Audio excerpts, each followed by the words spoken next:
time. Well, I mean, usually it doesn't go inside the man. I mean, generally. The context for this. Poor Junpei. At yet another point we missed. I want to get out of this freezer now, damn it! It's fucking cold in here. His patience was wearing thin. How the hell would I know? And how the hell is that going to help us get out of here? We don't have time for this crap. Actually... Junpei stopped mid-sentence, surprised by Jun's interjection. Wondering if pressure of carbon dioxide will turn into liquid. This isn't really a good time for a chat about science, damn it. Well, but I was wondering this. I was wondering the same thing. Wondering what? Wondering why carbon dioxide doesn't turn into a liquid unless it's under pressure. Right? It just seems weird. Water's a liquid between 30 degrees and 212 degrees. So why isn't that the case for carbon dioxide? H2O and CO2 are pretty similar. No, they're not. They're totally different substances, guys. Look, if we keep this up, we're just gonna freeze to death. Let's get off the topic. You don't want that, right? You don't want to die talking about sublimination and gases? Because I sure as hell don't. He fixed both of them with a glare. Now let's get back to work. Assuming you don't want to end up like a pair of ice sculptures. Junpei turned around, the problem dealt with. Oh! Savage. Or so he thought. No, we're not talking about this. Does it anyways? There's a kind of ice that doesn't turn into a liquid when it goes above 32 degrees. I heard about it. Its melting point is 96 degrees. Its melting point is 96 degrees? You mean there's water that freezes at 96 degrees?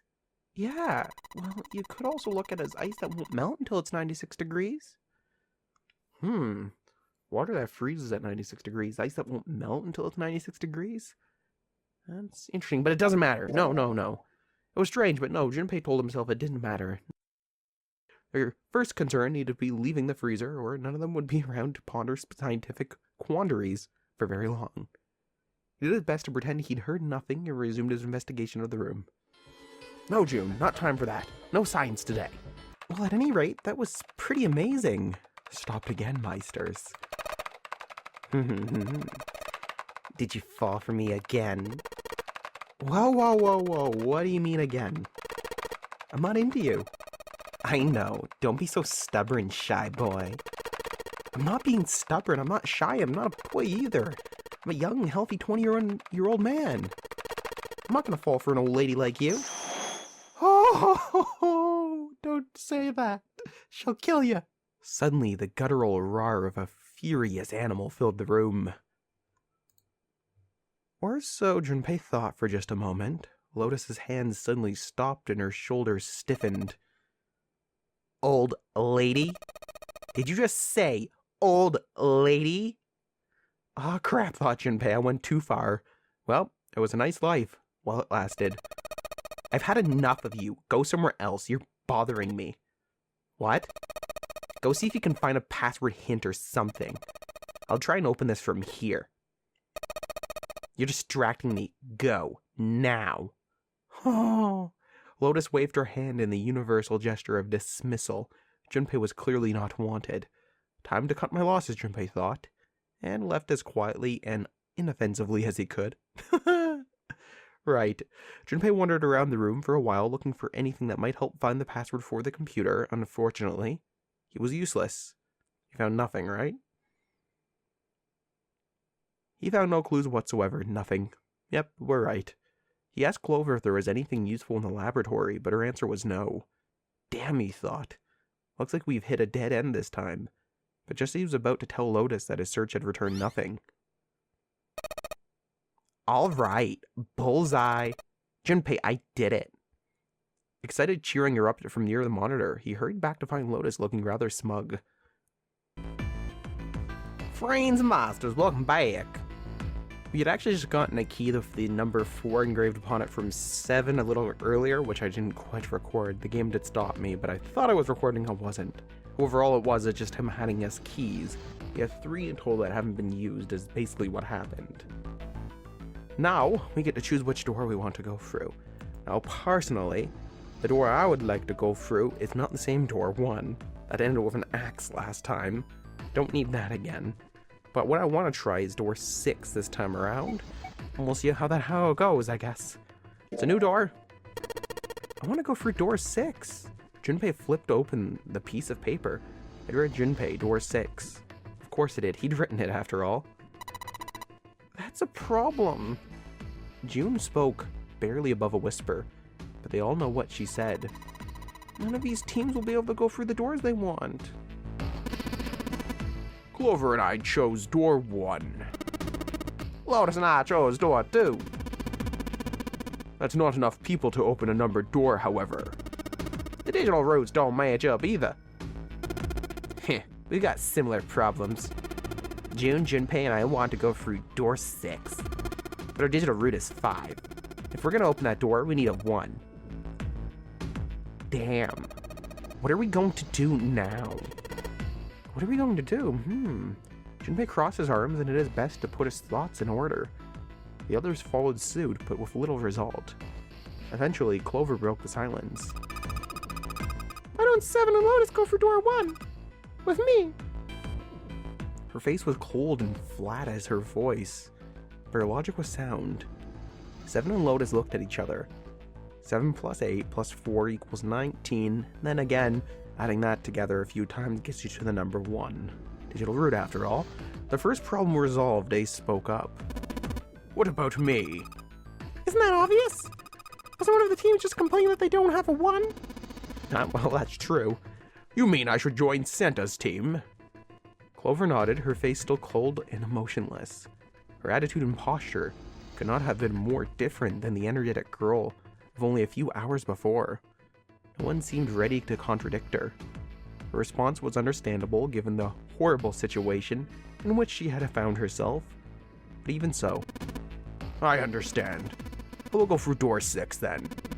If we do as Clover has suggested, we can all pass through a numbered door. No one will be left behind. This seems to be the most reasonable solution. 3 plus 6 plus 5 plus 1, 15, then again get 6. Yes, that's good. 7, Lotus, what do you guys think? I don't have a problem with it. Me either. Oh wow, that was surprisingly easy. Alright then, we're good to go. At last, Junpei and the other 6 had managed to separate themselves into 2 teams. Clover, 7, and Lotus headed to A deck, where door 1 was, near the main staircase. Junpei, June, Ace, and Santa, however, took the elevator to E deck.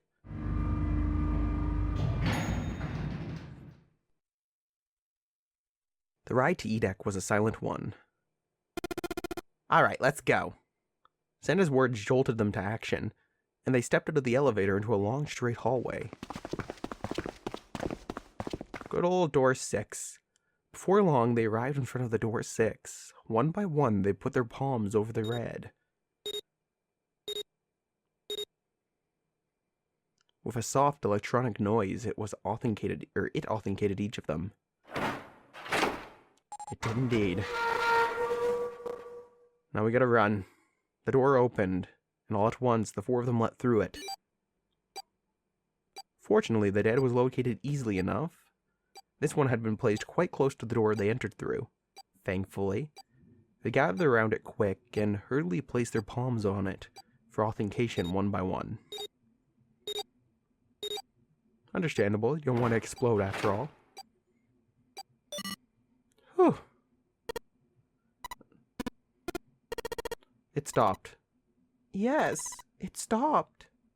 The countdown had ceased, but Junpei's heart was still pounding in his chest, like a frantic, thunderous drum. It felt as though it might shake itself up and out of his throat. He'd been through the doors 3 times before, but repetition had not dulled the experience. It was not anxious to find it dulled, or he was not, however. He hoped to be free of this ridiculous game long before that happened, before it came commonplace, is what he means. Alright, let's go! With that attempt at good humor, Junpei took a deep breath and began to walk. He jogged down the stairs at the end of the hallway and found himself staring at a large door. That is one mighty large door, that is true. It was a heavy thing made of iron and more than a little threatening. He took hold of the bar that served as its doorknob and shoved it down.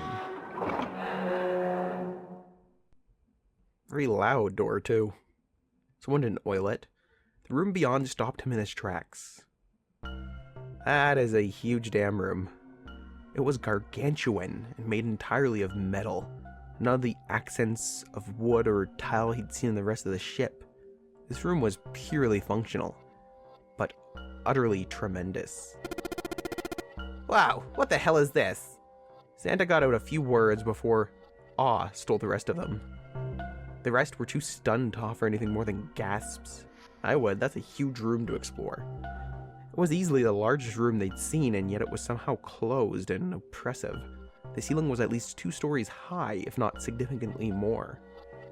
It was easily several hundred feet across, and appeared to stretch the entire width of the ship. In the center of that gargantuan room stood a massive rounded building. From a distance, the sheer bulk of it was oppressive. Junpei could feel the room, the building, even the air pressing down on him. Junpei and the others were standing on the scaffolding that crisscrossed the whole area. The proper term was a catwalk, actually, Junpei thought, although that didn't seem particularly important at the moment. Alright, well, I guess let's head downstairs. Nearby was a long iron staircase that made its way eventually to the floor beneath them.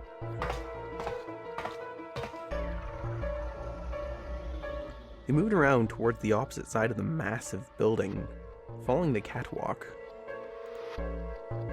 They hadn't said much as they walked, but as they approached the building, Ace suddenly spoke up. This looks to be the steam engine room. The steam engine room? Yes, the thing that looks like a cross-section of a mushroom is the boiler. You see the 3 round doors near the bottom? Coal is put into those and burned, which heats the water-producing steam. The same thing that drives a steam engine. This one is simply so much larger. I see. Even if Ace was right, the boiler was boiling nothing as they approached it, which means the ship probably isn't moving. The entire room was as silent as the grave.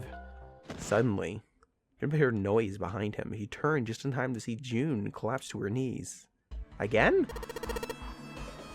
Hey, what's wrong? Are you alright? He dashed towards her and wrapped his arms around her shoulder to steady her. Oh, please, June, don't die.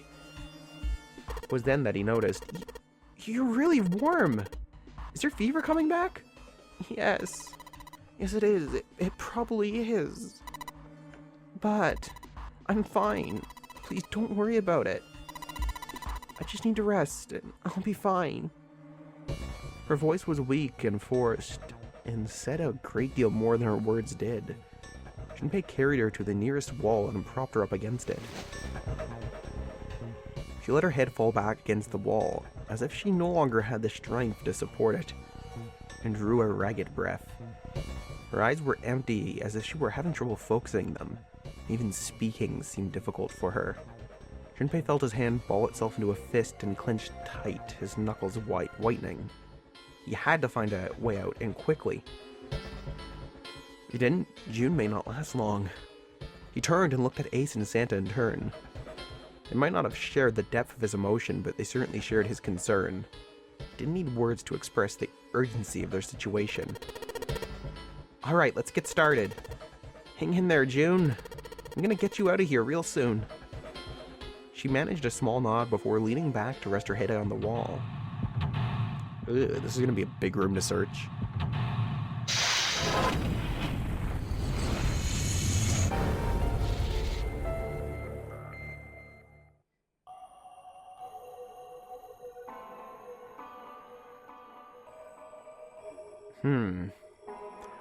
Okay, well, I guess it's searching time then, boiler room. That's what I'm assuming you are, because you're housing a steam engine in a boiler. A tunnel. It does go all the way across the ship. What are you? Some sort of panel with some slits? It's a square hole. Nothing in there. Look at the back wall there, though. I can see 3 small slots, terminals for some sort of connector, perhaps. You mean you think we're supposed to plug something in here? Perhaps.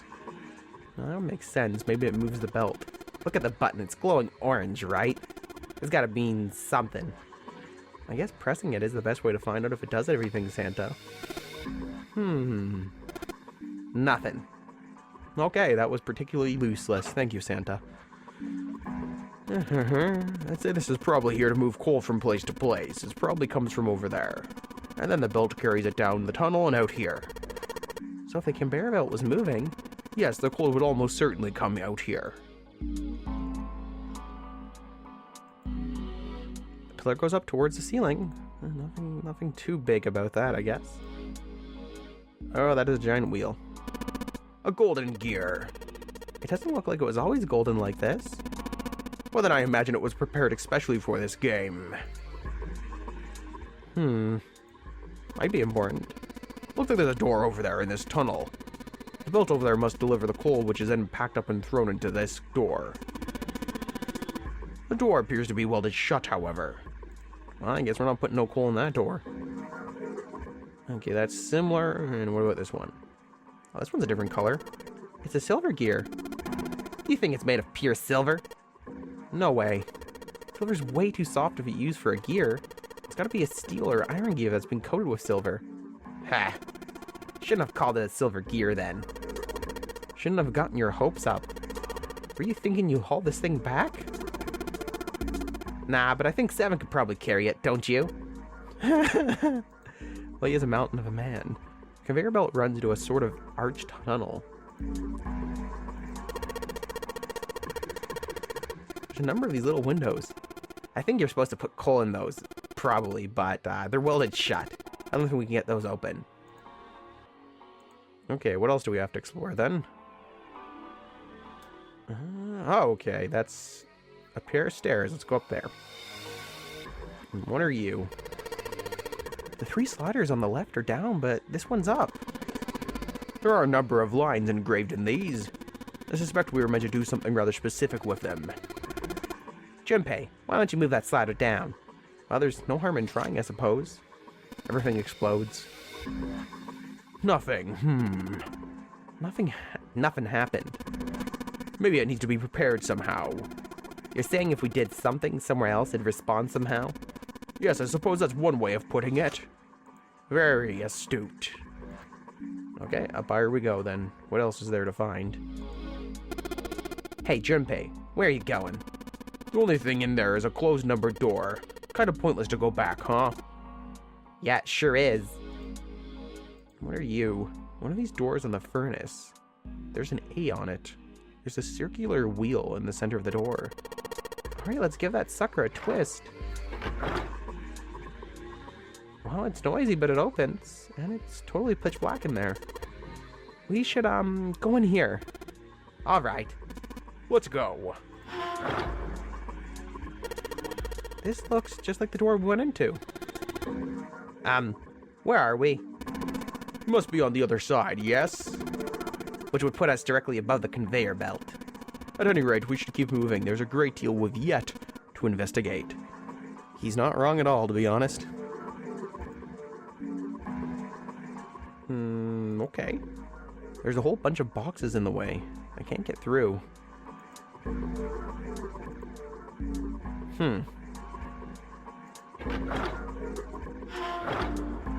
Okay.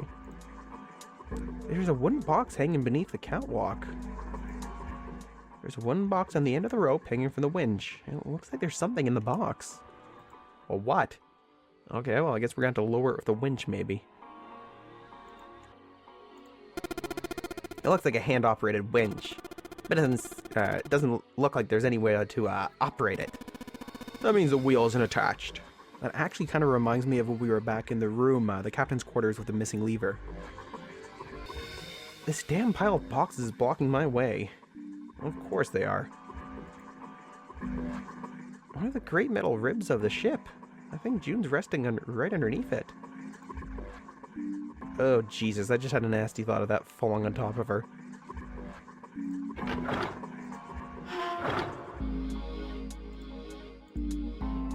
Oh, there's more over here. Well, anyways, looks like that's a pipe down.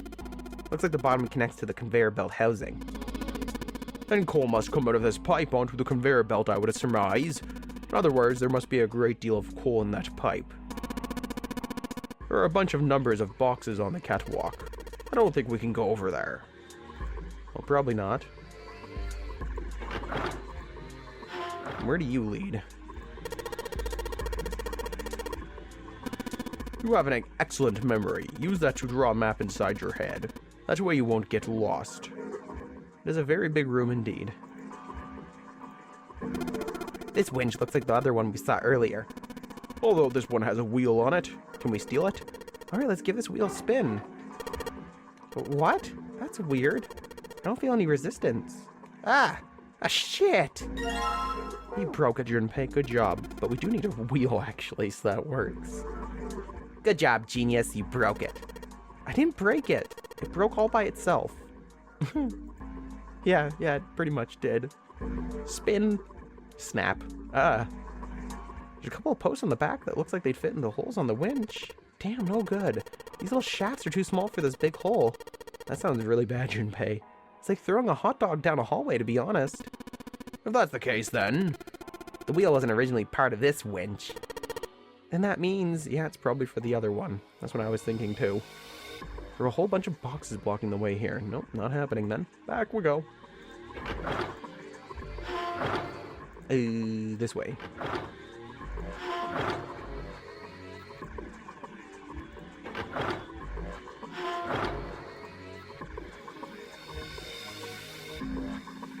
I think we have to go for this one? Yes, there it is. The hand-operated winch. There's no wheel to turn it on. Oh yeah, I've got one. Let's pull it off. We pulled it off the other winch, didn't I? Let's see if it fits. It does. Sweet, it's a perfect fit, like they were made for each other. A match made in heaven. Not shaky at all. Good, I should be able to turn this now. Good work, Junpei. We should be able to haul up the wooden box now. You see the wooden box? It's under the catwalk. Can you see it? It's hanging from the rope on the winch, isn't it? Yes, we surmised that already, Ace. It looks like there's some sort of device in the box. I'm not sure what it is. At any rate, you might as well turn that wheel now. I'm counting on you. Pretty sure he's bigger and stronger, but okay. Alright, I'll turn the wheel. Huh, what's this? What happened? The wheel only turns to the left. Only turns to the left. That means we can't reel up the rope. Yeah, we can only let the rope down. Interesting. I don't think that will be a problem. We will simply need to go downstairs after letting the wooden box down. I'll be counting on you, Junpei. Sure thing, no sweat. Wait, isn't June underneath that rib? I believe the box has reached the floor. Yeah. He stuck his head out over the side of the catwalk and looked down. The box that only recently hung just below the catwalk now sat on the floor. It had come to rest near the end of the tunnel that looked like the conveyor belt, near where June had collapsed. Junpei could see her still, leaning against the wall as if she barely had the strength to sit up. Even from far away, it was not difficult to see that she had not improved. He almost thought he could see heat rising from her body. Ugh, that's not good. She doesn't seem to be improving. Ace's expression was instructable. But he'd said what they had all been thinking. Well, of course not. She's not gonna just get better right away, you know? It'll take time.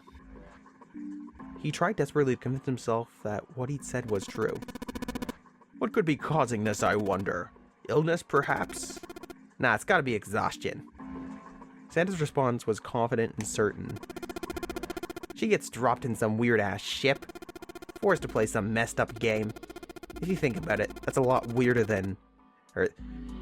it's a lot weirder that we aren't freaking out just like her, you know? Are you saying we're abnormal? Yeah. We're just running around this room solving all these puzzles like they're just business as usual.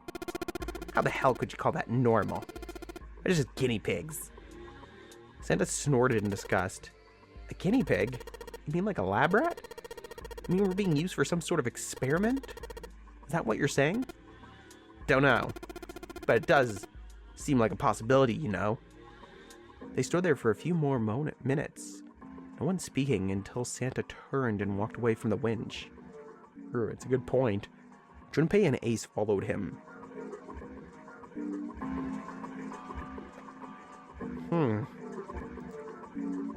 Damn pile of boxes blocking my way.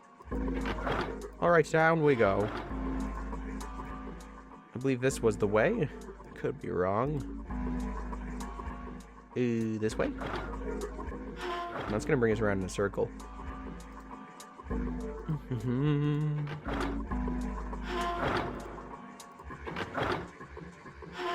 There we go.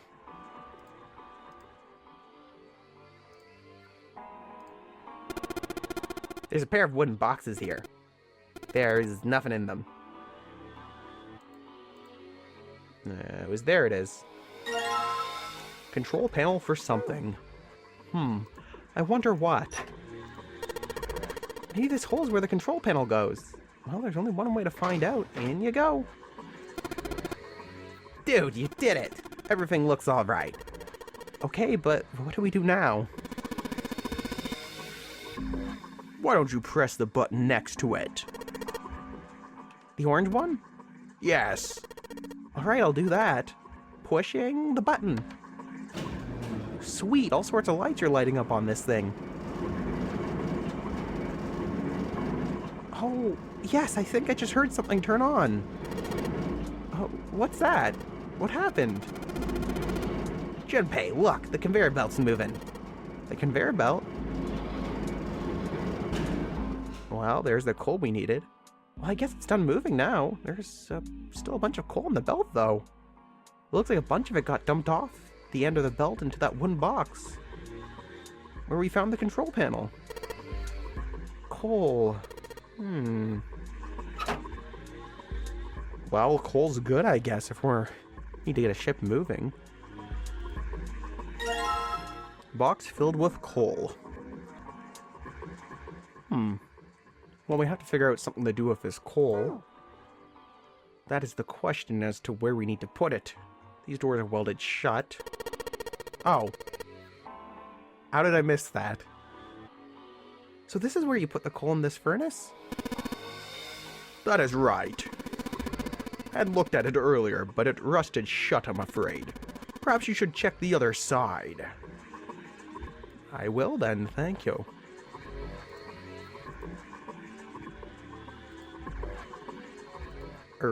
Yep.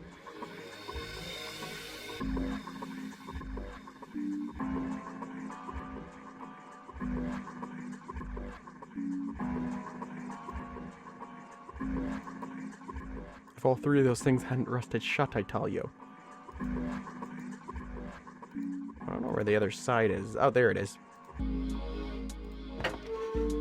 Oh, I thank you, Ace, for the hint. There's a hole that let us put coal in the furnace. Maybe if we can get some coal in there and set it on fire, it'll do something, hopefully. Okay, let's do it. Please don't explode. Please don't explode. And nothing, great. Well, I guess I should have expected that. Why would just throwing coal into a cold furnace do anything? Well, it is a good point, Junpei. It shouldn't. Oh well, a man can dream, can't he?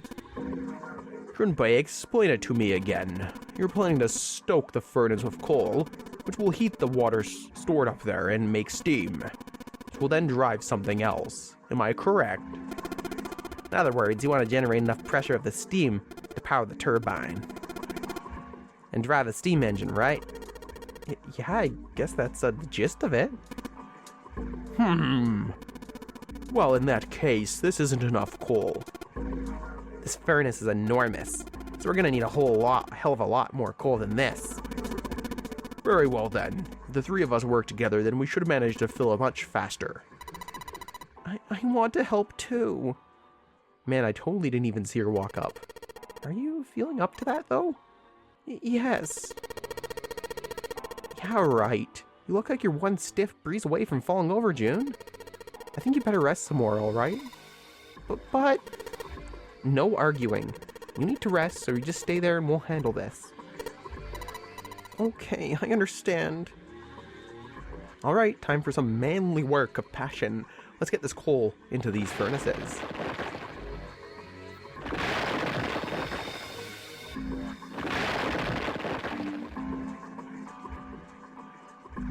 Man, this is a lot of work. Alright, I think this should be sufficient. Alright, now we just gotta light it. Junpei, hand me your matches. What makes you think I have matches? I see. And how we're gonna light it? What an assumption. Perhaps there's a device nearby that will allow us to remotely ignite the coal. Let's take a look, shall we? Some sort of ignition device, huh? There's that panel. There are all those 3 huge wheels we took a look at.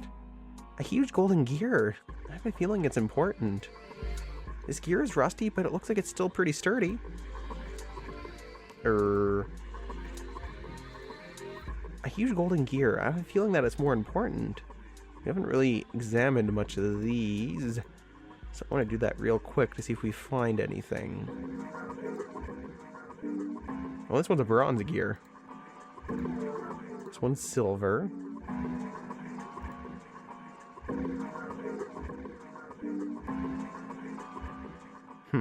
Alright, well, let's try my initial idea of using that control panel on the wall up here. At least that's what it looks like. Flippy flippy, switchy switchy. Is this? I think it might be. It probably is. I think this is how we might ignite the furnace. That means that if we move that thing down... Alright, let's do it. Here we go. Sounds like we got ignition and takeoff. Hey, Junpei, Ace, look at this. Those big gears turning under the boiler here. Oh, they are now. Well, they obviously do something then. No, those are weird looking shapes on them. The gears. They're spinning. What the hell are you guys waiting for? Let's start looking. They have to be something. A gold disc. Okay, I was right about them having something to do with this. There's another disc. There's another one here, too. That's nice of them to give us discs.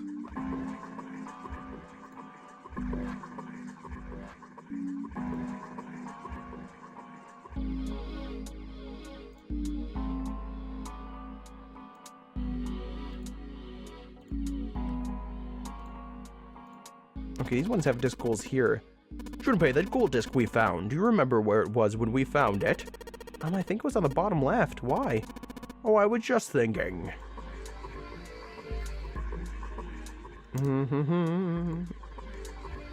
We're gonna try placing them in? No?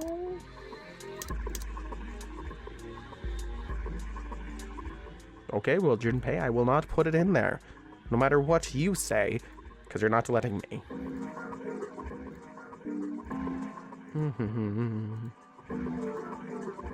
You know what, now that I think about it, we've already explored most of the places up here.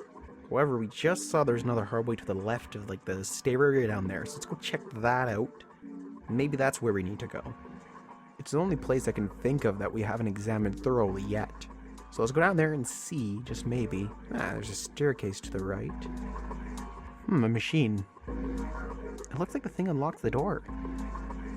There's a depression here that looks like it's the outline of 3 circles laid on top of each other in a triangle.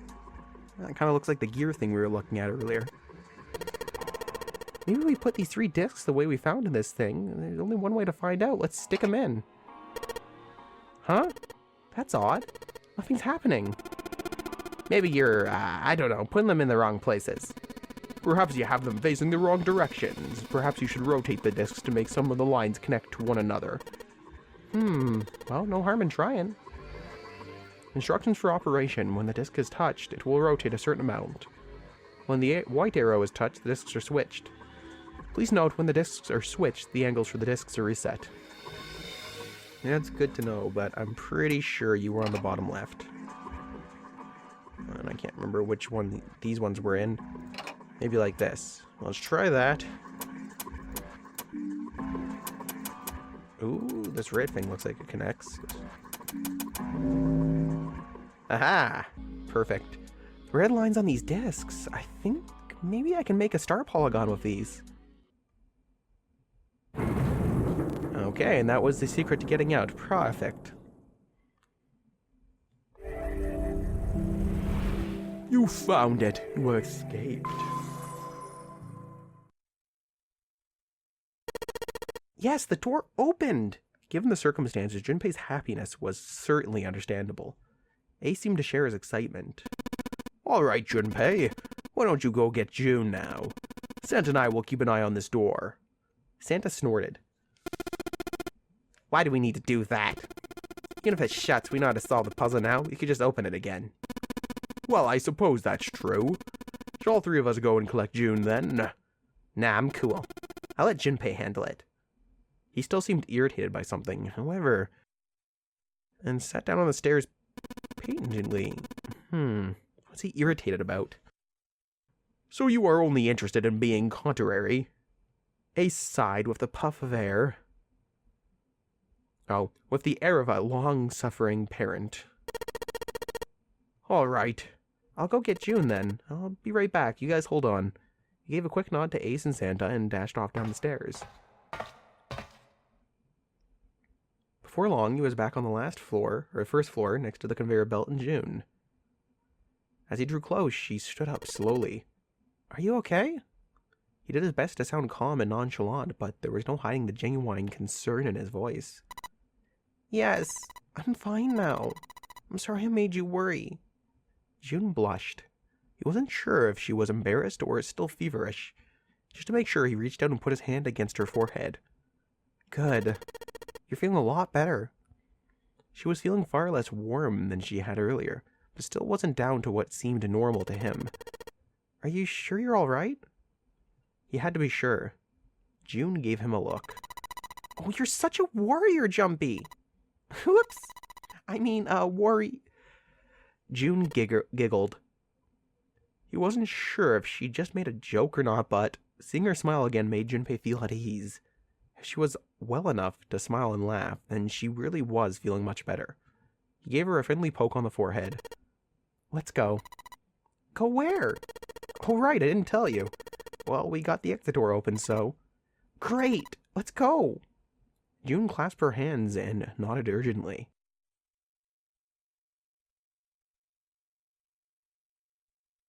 As they walked back to the exit, Junpei noticed Santa sitting on the stairs. He was holding something, however, in his right hand and staring at it with a strange expression.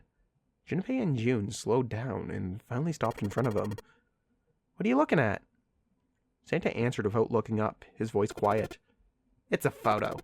It's my sister. Sister? Santa, you've got a sister? Santa simply nodded. Yeah. Kid was as cute as a button. June cocked her head, confused. Was? She was only about an inch tall then. She was only about an inch tall then? What? June, that's just a figure of speech. The kid probably wasn't George Shrinks. Santa glared at her. Sorry. I guess an inch is a little large for a button. Probably more like half an inch. What the hell? Santa didn't smile or laugh. He simply turned back to his picture and spoke. I was her Santa Claus. The sudden revelation took Junpei by surprise. He had no idea what Santa meant. He glanced at June, who shook her head. She didn't know either. Have you heard the story of the two Santa Clauses? It goes that a long time ago. There were two Santas. One of them wore white, and the other one wore black. The white Santa gave presents to good kids. The black Santa played tricks on bad kids. It went on like that for a while, but eventually the black Santa's tricks started to get worse and worse. Pretty soon, the white Santa couldn't stand it anymore, and he stabbed the black Santa to death. When he stabbed the other Santa, the white Santa got blood all over his clothes, and that's why these days his clothes are red. You could say that red is all that's left of the black Santa. Junpei was silent. He could think of nothing to say. That is a horrendous story. June's face was staring at Santa, sadness plain on it. He continued, I wonder, which Santa am I? The white Santa or the black Santa? Oh, poor guy. All right, let's go. Santa stood up suddenly, his downcast demeanor gone. He shoved the picture back in his pocket and headed back up the stairs, taking them 2 at a time. Junpei and June looked at one another. There was nothing they could think of to say. Hey, what are you two doing? Let's get moving. Come on. Santa's voice echoed across the room from above them. They nodded and followed him quickly up the stairs. Ace was waiting for them at the top. He was leaning against the handrail. He looked very tired. The door had shut, but it wasn't cause for concern. Junpei quickly solved the disc puzzle a second time and the door opened once again.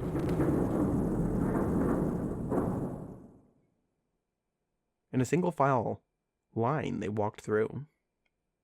After walking for nearly 15 feet, they found themselves in front of a metal door. It opened easily enough, and they passed through it as well. A new room stretched out before them. Huh. I guess a storage room of sorts. A warehouse would work too. Is this a warehouse? No, I believe this is the cargo room. This must be where they store all of this vessel's freight.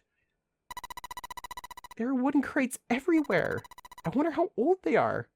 Junpei, Ace, and June had stopped unconsciously, pausing to take in their new surroundings. Santa's voice broke through their monetary's trance. Well, we probably ought to start finding the exit, right? Let's get going. Oh, yet another room. However, Meisters, I think that's where we will end it for today. As always, if you did enjoy the video, please do leave a like, and next time we will seek a way out. Peace out, Meisters. And as always, if you like more Shinigami shenanigans just like today's, ensure to subscribe to the channel and join the Academy before you go, Meisters. Peace out. Next time, we will find a way out, like I said.